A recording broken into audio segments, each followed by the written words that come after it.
mark of a true disciple is obedience. Ang unang marka po ng totoong disipulo ay pagsunod. Balikan po natin yung text natin. Okay, Matthew chapter 4 verse 19. Jesus said to them, "Come, follow me, and I will make you a different kind of fishermen." Sino sinabihan dito? Si Peter, at saka yung kanyang kapatid na si Andrew. "And you will bring people, not fish. And you will become fisher of men." Sabi dito, kaya hindi na kayo manghuhuli ng isda sapagkat kayo ay magdadala na ng kaluluwa ng tao. So nag-elevate yung trabaho ni Pedro. Pero tingnan po natin, himayin po natin. Ang sabi dyan, number 1, come, God is inviting them to follow. Jesus is inviting Peter and all disciples to follow Him because very important po yan. Pag yung teacher, pag yung Lord, pag yung Savior natin ang nagsabi sa atin, sumunod ka. There are many ways to follow Christ. There are many ways to follow Jesus, and there are also million alibis not to follow. Parang ganito lang yan,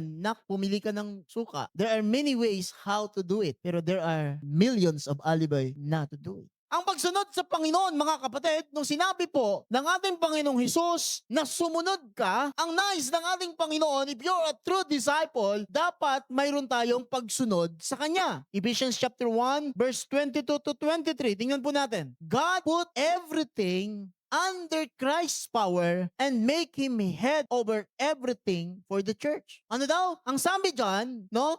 The church, sabi niyan, the church is Christ's body and it is filled with Him and He makes everything complete in every way. Ang sabi doon, ang Panginoong Hesus ay nilagay sa taas at nilatag sa Kanya lahat ng bagay. Sino yung head? Si Christ. Yung ang Panginoong Hesus ay nagtuturo sa mga disciple during this discipleship journey, discipleship stage. Sabi ng ating Panginoong Hesus, Matthew, come follow me. Peter, come follow me. Ano ituturo niya? Starting today, it's no longer your head that you will follow. Starting today, hindi na yung ulo mo yung masusunod. Starting today, yung head ko na lang yung susundin nyo. Yung ulo ko na lang yung susundin nyo. Sapagkat later on, sabi ng Apostol Pablo, Christ is the head of the church. And Christ, maghugas ka, is the head of every man. Ano din yung mark of true disciple? Ang sabi dito, the head is Christ and the needs to follow the head. Lahat tayo, mayroon tayong need na dapat sundin yung ating head sa ating buhay. Now the question ngayon mga kapatid, sino ba yung head na sinusunod natin?